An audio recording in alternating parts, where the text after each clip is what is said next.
Maayong adlaw sa tanan, labi na sa Villa Consuelo nga isa sa ATI training providers. Possibly naapod ang taga ATI representative para mag-observe. Tapos sa atong 30 selected leaders of IE o mga association, mga leaders nga nag-attend diri sa atong training. Bale, mo lang nato nga pre-recorded kay actually karon nga time sa pag-show siguro ini nga presentation, ongoing kami from Cloban to Manila, Manila to Erie for important trainings. Mga important about agricultural drone training course, mga actually 2 weeks ni nga series of activities para masabtan nato ang regulation unsaon paggamit ang drone, unsay mga regulation, unsay mga safety diri nato makita og manghinaot mi mga kaskid ni namo kan sa resource person mapadulong sa amo, matudlo po nato sa mga farmers or sa mga educator kung unsay mga benefits about drone application o unsay mga regulation. Bale, this is a pre-recorded presentation back November 28 last week ni kumbaga kung karon nato gi-present. Tan-aw lang nato kung unsay atong ma-share sa inyo. It's all about fertilizer update, trend, and outlooks. Kining overview of BFS, bali iba na lang mag-discuss ini kay mas maayo man kung naka-actual or face-to-face ang discussion kay para na interaction nga gwapo. What is FPE mandate? Bali ang FPE mandate ang ato diri is to assure the agricultural sector of adequate supplies. Bali tan-aw nato kung sakto ba gyud ang supply nato sa region kay basin naay mga time nga kulang-kulang pwede mi maka-request dito sa dealers nga murag kulang atong stocks or mga distributor kinahanglan tagdagan stocks kay naay mga umaabot nga programs or padulong na sa tanumay para pud maka-adjust ang mga dealers, isa pud na sa gibantayan na sa taga FPE. Nag-assure pud ta diri sa fertilizer and pesticide kinahanglan at reasonable price, dili siya kumbaga kung motaas man kinahanglan reasonably pud ang rason ngano ni taas ang price or ngano ni mubo pud. Usually good sakit pangud kung aton na sakit gud kung motaas ang presyo. Pero naamong gud siya rason po nga nang taas ang presyo. Rationalizing the manufacture and marketing of fertilizer, gitan-aw nato sa ang IPA ng lantawon, gitan-aw nato kung sakto ba gyud ang sulod sa usa ka sako. Halimbawa, ang usa ka sako or 100 kilos or by percentage, kung ang percentage dito is 4600, dapat ang sulod dito 4600 or percentage nitrogen or 14 dili 2 di kung unsay nakabutang dito sa naka-register o nakabutang dito sako, kung 50 kilos dapat 50 kilos gyud ang naasulod sa usa ka sako. Kumbaga, protecting the public from the risk inherent in the use of pesticide. Balik from time to time may mga nag-invite, especially sa ATI, invite for proper use and handling of pesticide kay ang pesticide man god restricted product siya, tapos makahilo kinahanglan ta og saktong education sa mga farmers or kinsa naghandle ini nga mga butang. Mao nang mas maayo ma-educate ko nato ang mga farmers or kinsa ang nagunit ana nga mga product. Sa karon based dito sa bag-o nga data from July to September, natay mga cases sa poisoning, natay 10 ka cases sa poisoning wherein silang tanan suicidal. Ibig sabihin gituyo ginilag inom ang pesticide kay para madaot sila. Mao na problema nato psychologically, naa problema ang mga tao, posible sa naay problema sa iyang kaugalingon or sa pamilya, padulngan ngadto gid sa pesticide pang imnon. Educating the agriculture sector in the use of this input. Gitudloan po nato ang mga farmers or even ang mga chemical companies, ipang tudloan po nato unsay sakto paggamit sa usa ka pesticide o sakto nga paghandle kay para po di sila maapektuhan pag abot sa panahon. From time to time, nagkakandakta og mga inspection. Kami usahay sa team sa Region 8, nagkanda kami og monitoring sa atong mga distributor. Ipanglantaw, ipangtanaw, ipang count, ipang timbang, nagsampling punta kung tama ba gid ang sulod sa usa ka sako o tama pa pud ang analysis kung sakto ba dito. Tapos gitanaw po nato ang mga pesticides kung dili ba siya expired or registered ba gid siya. Ipangtanaw na nato suspected nga mga pesticide level or nabag-uhan ka amon ang tan-awon or nag-feed na tan-awon po na namo kung sakto ba siya or wala na siya level amon na i-segregate dito sa displaying center or asa siya naka-display sa shelf. I-out na namo sa regulation kung nag-expire or wala na siya level. Mana mong buhaton. Sa pesticide po dapat 2 years lang from date of formulation or sa karon nga mga bagong level nakabutang na dito sa level ang date of formulation kung date of formulation or date of expiration. Nakabutang na dito expiration date. Ot pasabot imo tan-awon ang level kung naa pa ba siya sa time. Kung tan-awon nimo nga usa na lang ka bulan or ni-expire na gid siya, ayaw nagdawata ang pesticide nga imong gustong paliton. Amo po nang ipanglista, makita ninyo gipang timbang po nato. Tapos gi-count, amo po ni gamiton ang mga data in case mangutana ang taga Department of Agriculture o kinsa nga mga agency pangutana sa amo kung sakto or daghan matag klase or unsa nga klase nga abono nga naa diri sa region. Nationwide price monitoring of traditional fertilizer in the market. Makita na nato na ako'y data gikuha dire. February 2018 hangtod September 16, 2024. Kung imo na siyang lantawon, ako nigi-try nga makakuha ko og maayong data. Bali kung imong tan-awon, ako lang nikuha 2018. Tanaw na 2018 tapos na 2019, 2020, 2021 tapos gikuha po nako by month ang 2022, by month pod ang 2023, tapos by month ang 2024 up to September 16. Bali kung mo base ta dito sa 2018, 2019, 2020, makita ni nato ang pricing sa fertilizer. Halimbawa kining baba is 2100, tapos kining pinakataas mo ni siya ang potash, kining green potash ni siya. Makita na nato early of 2021 ang pricing naa pa gina sa 1,000, 1,050, 1,100 ingana pa ang mga presyo sa abono. Makita nato during the time of COVID-19, 2019 or early 2020 niabot sa ato.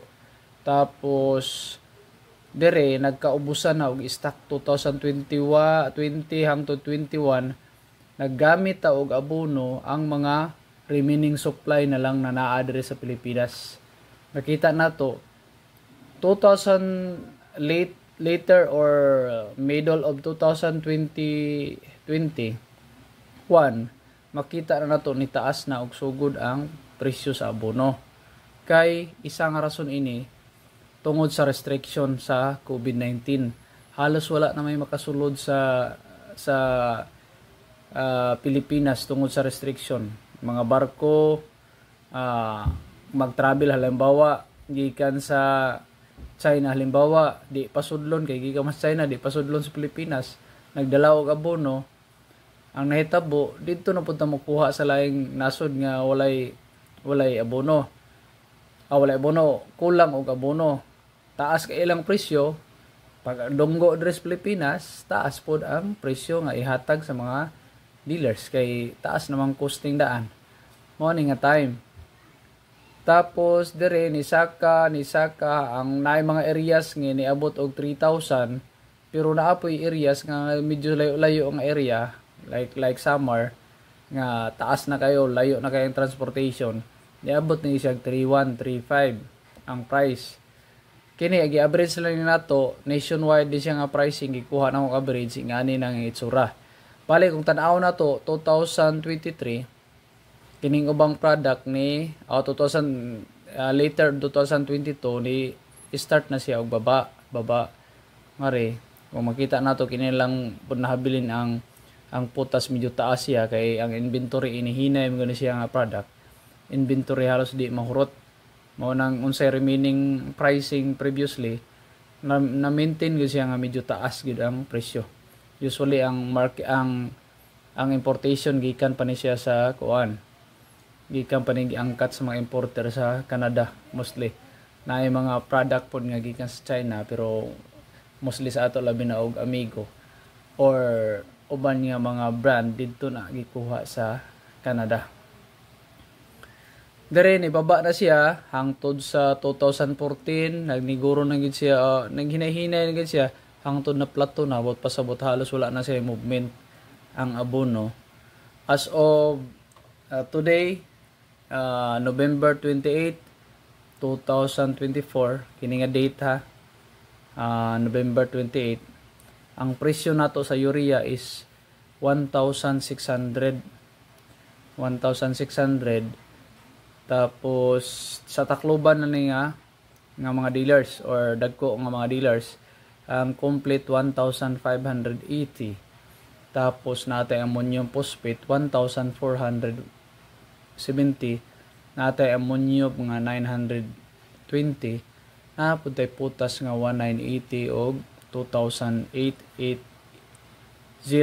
nga 1846. Bali mauna ni ang nagdagan nga mga presyo. Halos wala na ni siya natandog mga pila ni kabulan nga ingani ang dagan sa presyo sa abono. Kung naa man ganing mga differences sa abono, possibly taas tong uban nga location kay nikuha pud siguro sila sa mga sub-dealer. Bali ang distributor gihatag dito sa dako nga dealer tapos gi-forward na po dito sa gamay nga dealers. Mao nang medyo taas gid ang presyo sa abono labi na og layo nga lugar. Natay lima ka rason nganong mga factors nganong taas ang presyo sa abono. Una, liberalization of fertilizer.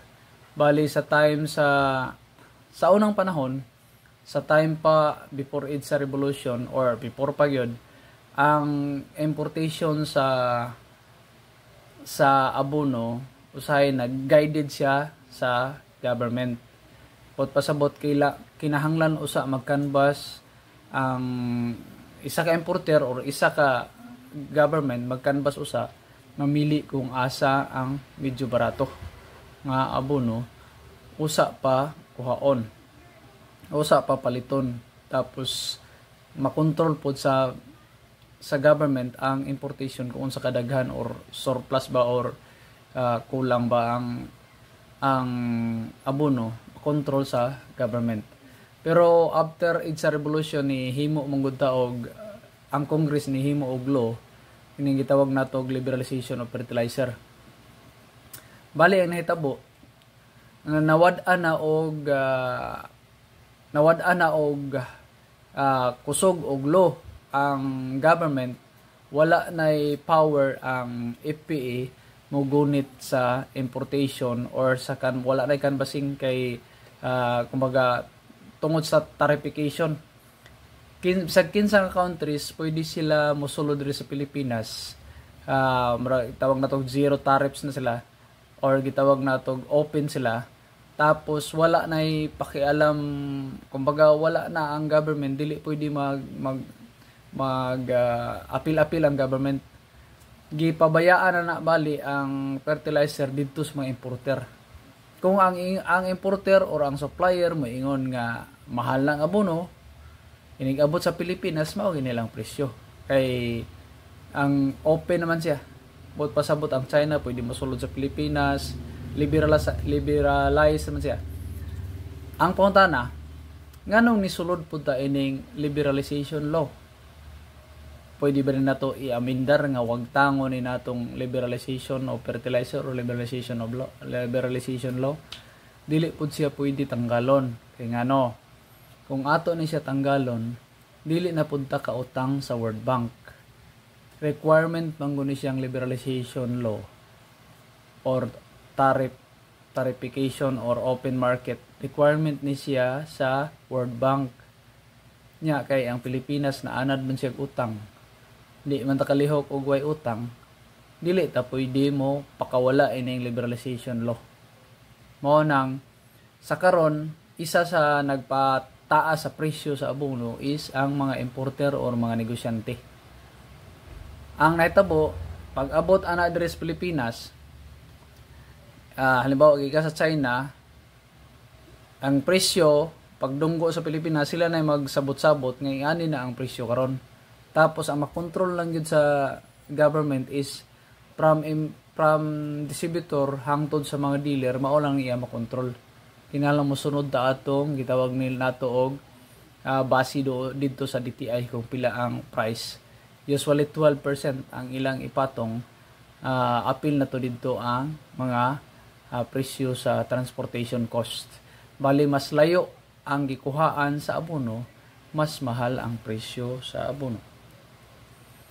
The country as a net importer of fertilizer, bali ang Pilipinas dili gid siya pwede mo barog nga siya maghimo sa abono, kay ang Pilipinas nagsalig sa importation. Ang atong duha ka planta, ang Atlas og ang Philpos, dili niya makaya pag-supply ang mga farmers, ang mga local farmers or ang Pilipinas, ang mga Filipino farmers di makaya og supply sa Atlas o Philpos. Kay murag 10% na lang sa 10% or bot pasabot 90% sa requirement sa Pilipinas nga abono is imported. Di makaya ang 100% kumbaga di yung lisod mga tas 20%, 100% tanon. Bali ang makaya rin sa Pilipinas is only 10%. Pero kung imo gid lang taon, puro na gid siya imported. Kay bisag gihimo diri sa Pilipinas, halimbawa Atlas, gihimo sa Philpos, ang ilang raw material puro man pod imported. Bot pasabot basin mo ana lang siguro ta nga 95% or 98% sa requirements nga abono gikan siya sa gawas. Diri lang siro nato gihulma, diri lang nato gihimong granules ang mga fertilizer. Tapos ang di lang siguro imported ini kadtong mga Pilipino nga nag-arsa-arsa atong abono, posible mao to ang dili imported.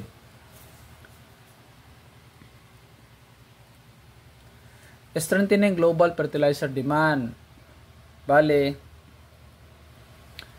ang requirement pangud sa tibok kalibutan, makita nato natay nitrogen, natay phosphorus, natay potassium.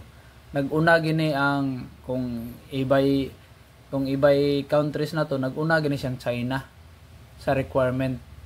Katong COVID-19, pagsugod sa COVID-19 nakita nato nga ang China halos di na gid sila mohatag og abono. Nihatag lang sila og abono right after na nga medyo ni arang-arang na ang COVID-19.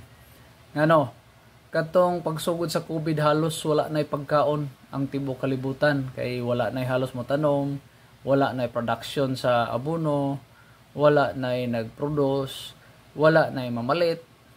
Mao nang pagsugod na gid og nagsugod na ang nabalik na ang health or nabalik na ang kainganyo ang mga farmers dito, nagsugod-sugod na pong tanom. Kadto nga time pod gipang hold sa China ang ilang factories. Tanan maproduce nga abono sa China is para lang sa mga Chinese. Ang nahitabo pa, ilang gipunggan tanan abono, wa nila gipagawas, mukuha pa gina sila sa gawas og abono para ilang gamiton sa sarili nila nga tanom. Kaya daghan man sila pakaunon, pila na sila ka bilyon, 2 billion man siro na Kung di sila magtanom, kung ilang ipagawas ilang abono, wala sila makuha nga production nga sakto. Naniguro gid sila tanom. Tapos makita po nato dire sa graph, dire sa pie na to. Kining India, isa po ni sila nga nagplanters, requirement nila sa abono taas kayo. Tapos kining United States, katong karon siguro regular na gyud na sa US nga mogamit sila daghang abono labi na tungod sa mais. Kaya importante kaya nilang mais sa ilang feeds o sa ilang biofuel. Importante kaya na sila.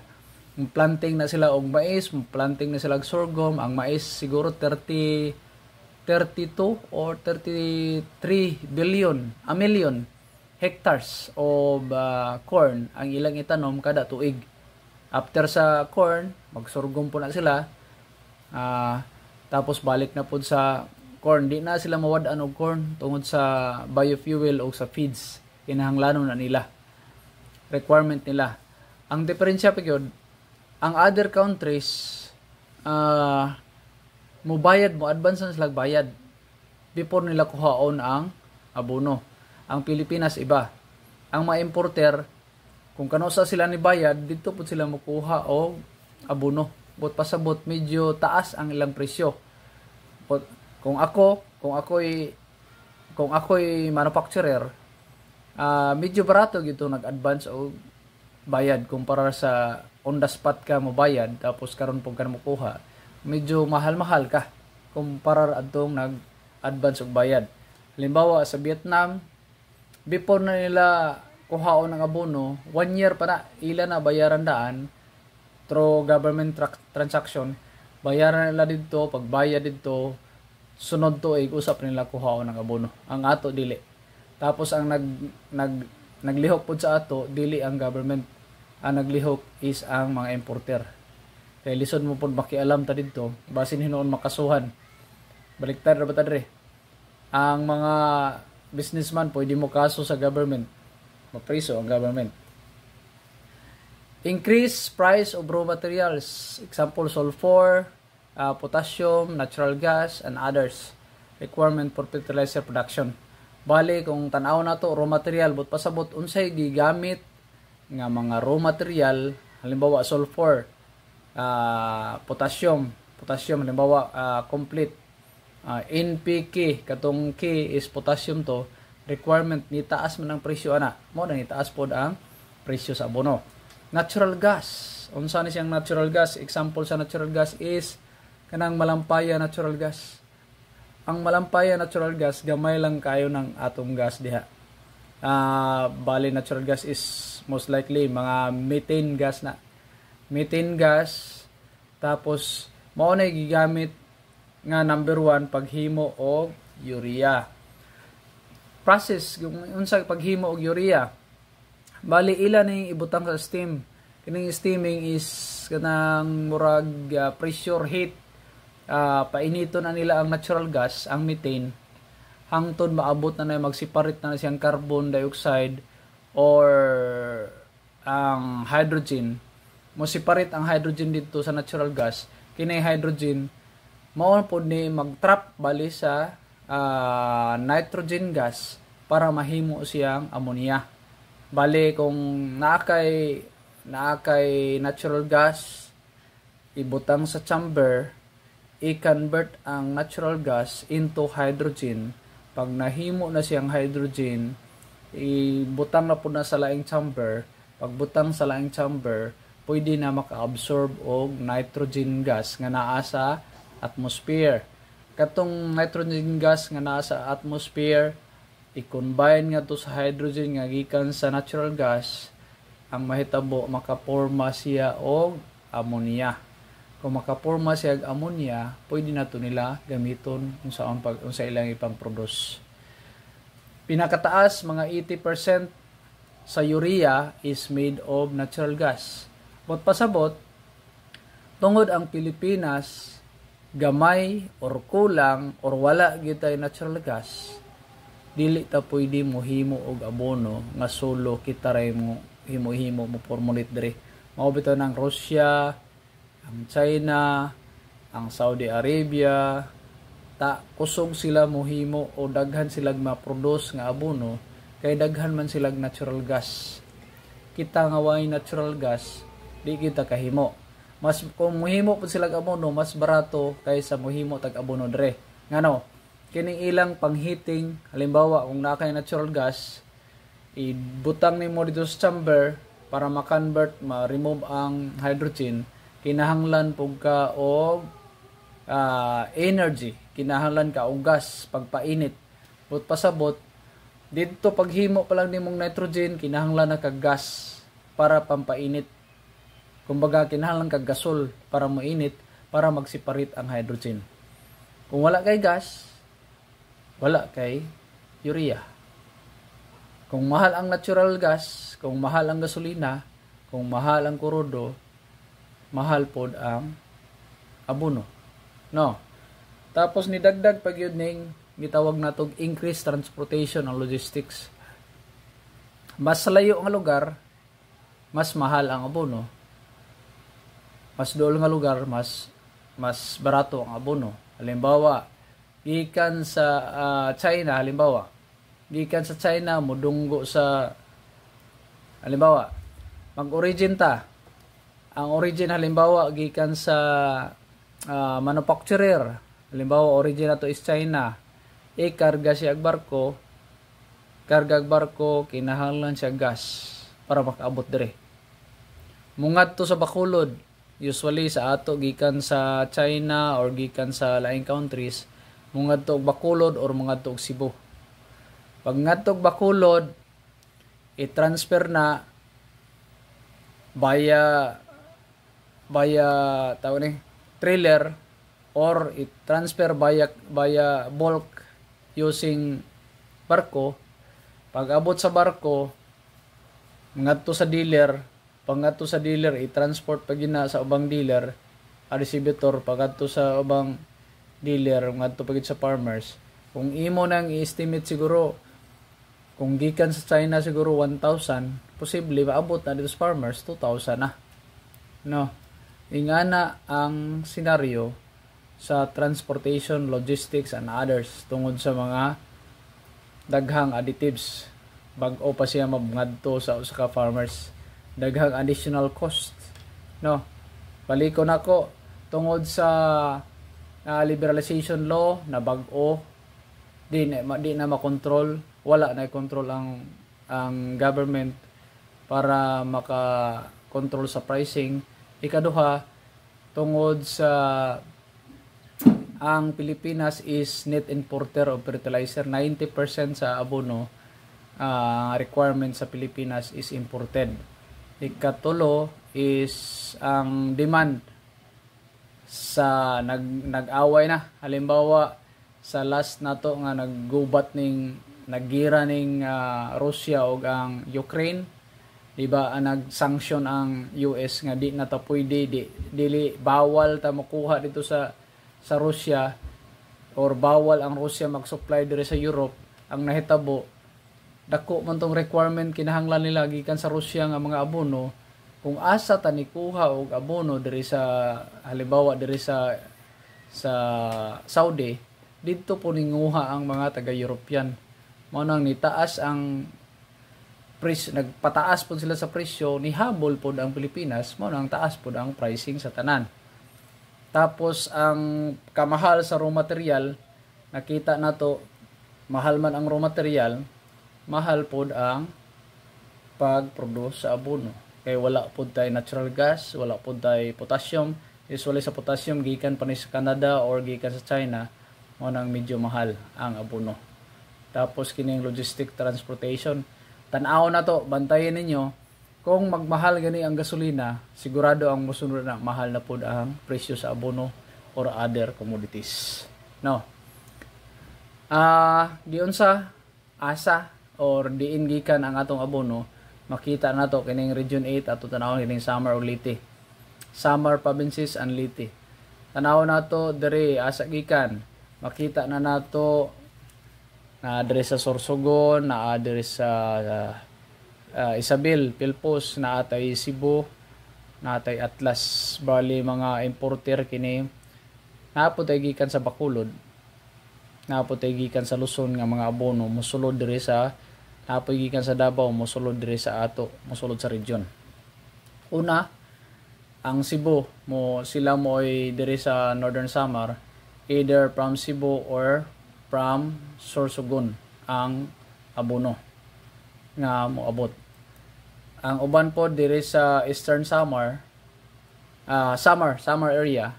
Diri sa Samar area ang uban gikan sa Cebu, ang gikan sa Sorsogon mo drop na sila diri Baya Alin, sulod na sila diri sa Samar area. Ang uban pod gikan sa Tacloban, pero kaning sa Tacloban gikan gihapon ni sa Cebu. Tacloban natay distributor diri sa Tacloban, sulod po na sila diri. Napoy uban diri sa Ormoc or sa Kananga, sulod po na sila diri sa Samar area. Kini pong sa Eastern Samar, ang uban ini gikan sa Tacloban, sulod sila dito diri, tapos ang uban po Sorsogon, Baya Samar area, lusot. Medyo taas na ang pricing diri, or gikan sa Cebu direkta. Biliran area gikan sa Cebu or gikan diri sa Pilpos, ang uban pod gikan sa Ormoc, sulod diri sa Biliran area. Naapod tay gikan sa Cebu, sulod diri sa Liti, sa Baybay, sulod diri sa Ormoc, diri napoy parigulong sa Tacloban. Daghan pod naapod tay mga upat ka distributor diri. Sa Southern Liti pod makakita ta gikan sa Cebu. Ang uban gikan sa Abuyog, pasok diri sa Southern Liti. Mao na ang dagan sa atong abono. Gikan sa Davao, usually mga procurement sa government gikan na siya sa Davao or gikan diri sa Luzon. Napoy uban gikan sa Bacolod. Lusot na rin ng mga distributor ang mudawat para sa program sa government. Ang uban gikan sa Bacolod areas, kung medyo taas gani or kulangon base sa mga bidding nila, or kini mga supplier po ni sa mga distributor. Ning Bacolod or Davao, mga supplier sa distributor na apoy taga Luzon, mosulod pero panagsar ning taga Luzon. Maka Luzon, sulod lang sila sa Luzon kining Sorsogon, pero mostly diri ra pud na sila sa northern part. Or kung magkulang kay diri nga areas, diri magkulang ni sila abono or mas barato diri sa Luzon, usahay sa Luzon nila kuhaon, i-drop nila diri sa mga areas kung ginsay modawat nga mga distributor. Mao lang siguro to. Daghang salamat. In kasog may mga question, pwede mo mag-text o via text kay Ma'am Royo para ma-answer nako. While pwede siguro mag-check ko while on travel para ma-answer nako ang inyong mga queries. Thank you. Daghang salamat.